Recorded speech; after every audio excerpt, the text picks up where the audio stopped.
A few weeks ago, I made a video about geoism, an economic system I recently discovered that offers a very promising third-party solution outside of both capitalism and socialism. Most of you enjoyed that video, and I was very happy to see that. However, there was one major point of contention in that video in which I would like to address today. For context, the basic premise of that video is that the land of the earth was created for free, no human built or created the earth. Therefore, it makes absolutely no sense that we have to pay another human, a landlord in this case, to live on the free land of the earth. Now, a common rebuttal to this basic fact of life is that prehistoric people used to be a bunch of absolutely violent savages constantly unaliving each other over land, and that's why we have to pay such absurdly high prices to live on the land today. The problem with this claim, however, which I mentioned in the video, is that this is just straight up an inaccurate perception of the past we literally just got from caveman movies, but there's no actual scientific evidence to back up this claim. Now, this led to a very interesting debate in the comment section where I pretty much destroyed and humiliated all my haters, but that's not what I'm here to do today. What I'm here to do today is to honestly and accurately address this issue in the most unbiased, serious, and rigorously scientific way possible, because this is a key and important point of contention and a huge historical myth that's constantly been used and abused for political purposes. Nonetheless, however, I'm going to do my best to be fair and objective to both sides here. So the claim I made in my last video that set off this firestorm in the comment section was that there's no evidence that prehistoric humans were any more violent than modern day humans. Now, note that I'm very careful and specific in the way in which I word my claim. I very specifically and intentionally avoid sweeping blanket statements like prehistoric people were peaceful or prehistoric people were violent. And there's good reason for this. The Stone Age lasted for about 300,000 years and contained billions of humans from different tribes, groups, and geographical regions. Needless to say, it obviously wasn't a singular, universal shared experience for everyone. So general blanket statements such as they were peaceful or they were violent are both automatically incorrect on arrival. It would be like saying modern people in 2026 like to play sports or something like that. Some do, some don't, and the variance is huge depending on many different factors. Now, let's go further in exploring my specific claim that there's no evidence that prehistoric hunter-gatherers were any more violent than modern-day humans. Not only do I 100%, 1000% stand by that claim, it's also just straight up factually correct. There isn't any evidence that prehistoric hunter-gatherers were any more violent than us. Yes, let me repeat that. There is no evidence at all, none, that prehistoric hunter-gatherers were any more violent than us. But wait, what about all the violent mass grave archaeological sites? What about the insanely violent Native American tribes? You should read the book War Before Civilizations by Lawrence Keeley to see you're just totally wrong. And this line of rhetoric perfectly exposes one of my biggest gripes with politics today. People use and abuse and misrepresent the science to push their political narratives. To be clear, the mass archaeological violent grave sites are real. The fact that some Native American tribes sometimes engaged in brutal violence is true, but this only proves that violence did sometimes occur back then, which literally nobody disputes. It doesn't prove that they were any more or less violent than us modern day humans today, which was the premise of my original claim. Let's imagine that you're an archaeologist in the year 4000 AD. You want to study how life was for people in the year 2026, or let's just say the 21st century in general. Your research brings you to the region of Palestine, where you uncover something absolutely horrific. Thousands upon thousands of skeletons who clearly died violent, horrible, traumatic deaths. You then understandably arrive at the conclusion that people in the 21st century were a bunch of insanely violent savages constantly brutalizing each other to death, and that life must have been so short, brutish, and cruel in the 21st century. And you wouldn't even necessarily be wrong based on the limited evidence you see, but that's kind of the whole problem, and you probably see where this is going right now. Make no mistake about it, the ongoing genocide in Palestine is absolutely tragic and heart-wrenching, but it obviously doesn't represent the typical daily life experience for over 8 billion people living in the year 2026. And this limited evidence is going to be even further exacerbated by the survivorship bias logical fallacy. A mass gravesite of a genocide in Palestine or Sudan is simply more likely to leave behind archaeological evidence that lasts for thousands of years than, say, a small graveyard in a random small village somewhere where most people died peacefully of natural causes.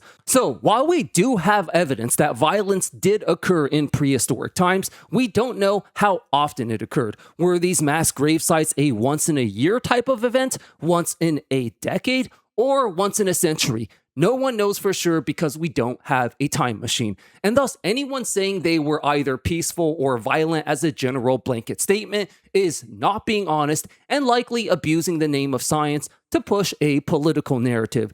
The only honest and good faith answer to this question is we genuinely just don't know. Although we cannot and never will know for sure what the past exactly was like, we can do our best to inference and form reasonable opinions based on real life data points and the scientific evidence that is available to us. It's not going to be perfect, but it's not nothing either. Hobbes and Rousseau are essentially the right and left wings of this argument, named after the philosophers who popularized these worldviews into the mainstream discourse. The Hobbesian worldview is that humans are naturally a violent, savage, and brutal species, and it's only organized society and the police state that keeps us in check. The Rousseau worldview, on the other hand, is that man was actually free, peaceful, and civilized in nature, and it's actually society that holds us back, forces us to compete over resources, and that's what leads to misery, poverty, and violence. Now, let me re-emphasize that neither side is 100% correct. The truth lies somewhere between these two extremes, and the only question is exactly where. But this is where, in my opinion, the Hobbesians really overstep and overextend their argument. They'll claim that violence is some inherent default human nature trait that will always inevitably by default occur if we don't organize ourselves into a civil society. Human nature is another term they constantly universalize, misuse, and abuse for political purposes. So watch out for that. We'll get into that a bit later. If violence really was the default human nature, we should see evidence of it in just about every prehistoric society without exceptions. But we don't. There are many, many compelling examples which prove otherwise. The Jomon people were a hunter-gatherer tribe that existed in Japan for about 14,000 years. 14,000 consecutive years. Not exactly a small sample size or a rare exception. They were extraordinarily peaceful, much more so than modern societies. Violent societies always leave some signature hallmark traits that inevitably get left behind in the archaeological evidence. Weapons, fortifications, walls for protections, skeletal remains with traumatic fatal injuries. And we found almost none of this in any of the Jomon locations, despite years and years of digging and searching. And as a result, even the most hardened, vehement Hobbesians admit that the Jomon present a very serious problem to their theory. Now, the common knee-jerk rebuttal to this is that they'll say that the Jomon must have been a rare exception. But here's the thing, we actually don't know that. To be clear, we have uncovered evidence of very violent hunter-gatherer tribes as well, but that's kind of the whole point. Prehistoric humans were not a universal monolithic species. There is tremendous variance in the spectrum, and we generally do not know if the average hunter-gatherer tribe is closer to the Jomon or to the Sentinelese. What the Jomon do prove, however, is that violence is absolutely not an inherent, unavoidable constant of human nature itself. When given the right conditions and circumstances, human beings are indeed capable of being peaceful for over 14,000 consecutive years. There was a comment on that specific YouTube video which attempted to criticize my premise, but ironically ended up actually proving my point for me. You treat a rare exception as if it were a universal rule. The Jomon are fascinating because they are unusual. They lived on a resource-rich island with stable climate and low population density. That's not evidence humans are naturally peaceful. That's evidence that specific conditions reduce violence. Now, first of all, the first sentence of this comment, I should say, is already factually incorrect. Again, we do not know, and there's no way to know if the Jomon were truly a rare exception or not. But the rest of that comment is generally true and actually proves my point for me. If the Jomon were indeed peaceful because of said factors, abundant resources, stable climates, and a low population density, that by definition proves that neither violence nor peacefulness is the default human nature, so to speak, and that the end result is more based on our environment and our circumstances than some abstract idea of human nature, so to speak. The Jomon don't prove that human nature is universally peaceful, but they definitely have proven human nature isn't inherently universally violent either. And they do definitely prove that we certainly can create and facilitate peaceful societies if we can organize and facilitate the necessary conditions to do so. So the only question at this point is, what are those conditions and how can we achieve them? And this now brings me back to the premise of my original video. The main premise of geoism that separates itself from both capitalism and communism is that geoists believe in free trade and free people, but they also crucially believe in free land. And this just straight up makes more logical sense when you think about it.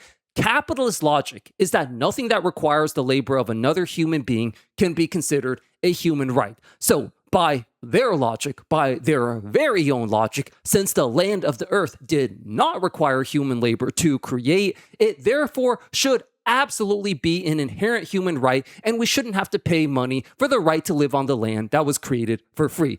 Now, the capitalist response to this is that land is a finite resource, and a finite resource cannot be free. Otherwise, it will lead to wars, violence, and conflict. And they are actually right in their premise, but totally wrong in their conclusions. The point they are trying to make actually so perfectly works the exact opposite way to their own argument. Yes, they are right that land is a finite resource, and it's specifically because land is a finite resource that it also must be a free resource. If you want to hoard a bunch of cars, a bunch of iPhones, a bunch of Pokemon cards, or whatever floats your boat, I might think it's silly, but I have no moral qualms about it whatsoever. Even if you own 10 cars, it doesn't stop anyone else from owning a car because cars can, for the most part, be mass-produced and are not really a finite resource.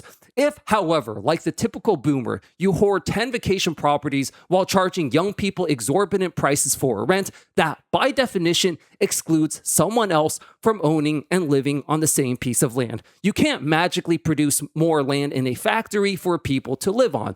Sure, to some level, you can try to optimize the existing land by building taller apartment complexes with smaller rooms, but eventually you will run into a hard cap limit as land is a finite resource. So, as you can see, the capitalist premise is correct, but it actually hilariously backfires on their own argument and proves that geoism is both morally and economically more logical. Let's be very clear and objective about one thing here. There is no era in the history of humanity that was universally peaceful and non-violent, and that includes the modern era. Prehistoric hunter-gatherers were not universally peaceful. The Middle Ages were not universally peaceful. The Renaissance was not universally peaceful, and the modern era is not universally peaceful either. There are plenty of bloody wars and conflicts going on all over the world right now, and we just don't care about them if they're not in our immediate vicinity, if we're being totally honest here. So this completely undermines the capitalist premise that says this current system of being forced to pay to live on land that was created for free is the only way to prevent violence, because clearly it isn't even that great at preventing violence in the first place, especially when you consider that most violent conflicts going on in the world right now are specifically over the land and resources that are inherently required to sustain capitalist growth. This all brings me back to the original point of the video. We've established by now that human nature has the capacity to be either violent or peaceful. We have examples of society across all eras that were both violent and peaceful. And even if you want to ignore all the violent conflicts going on in the world right now and only focused on developed Western OECD countries, it hasn't even been that long since the last major world conflict in the West. It's been exactly 80 years now since World War II, which is a tiny drop in the ocean compared to the 14,000 consecutive years of peace the prehistoric Jomon managed to pull off. Clearly, they were much better at organizing and incentivizing society to be peaceful than we are today. Which brings us to the question of how, if humans have the capacity to be either violent or peaceful, and if we can all agree that the latter is in fact the more ideal outcome, the only question left to be asked is how can we best organize society to be as peaceful and prosperous as possible? How did the Jomon do it? Well, one of the main reasons for this was specifically because they lived in a society where resources were distributed evenly and no one had to pay rent. Social inequality and resource hoarding is a major driver of violence, and just about every serious scientist across the spectrum agrees on this. When you have a handful of rich elites hoarding 50 vacation properties and charging everyone else $2,000 every month just to live on the land that they neither built or created, this is the exact breeding grounds for the type of violence we're seeing right now, with all these assassinations and warehouse fires. In conclusion, every capitalist criticism of geoism is just another massive capitalist projection per usual. Land being a finite resource is specifically and exactly why it must be made free and accessible for everyone. Restricting access to a finite and essential resource for life is specifically and exactly what has caused the violence capitalism was built upon and continues to exacerbate today. Throughout all my research through history, there have only been two societies ever who managed to maintain a long and sustainable peace period for many thousands of years, and not just a couple of decades or centuries. The Jomon people and the Indus Valley civilization, which is another hell of an interesting rabbit hole, which we'll probably get into some other time. And both the Jomon and the Indus Valley civilization had ways to ensure that everyone had equal access to land and housing for free, which is exactly why they were so peaceful and prosperous for such a long time. The hoarding of land and absurd rent costs for young people today is exactly what's causing people to be pushed over the limit to the extent that they're literally starting warehouse fires and revolutions right now. We cover the first major warehouse fire that might just spur the Gen Z American Revolution in this video right here. Check it out. I'll see you there. Thanks for watching.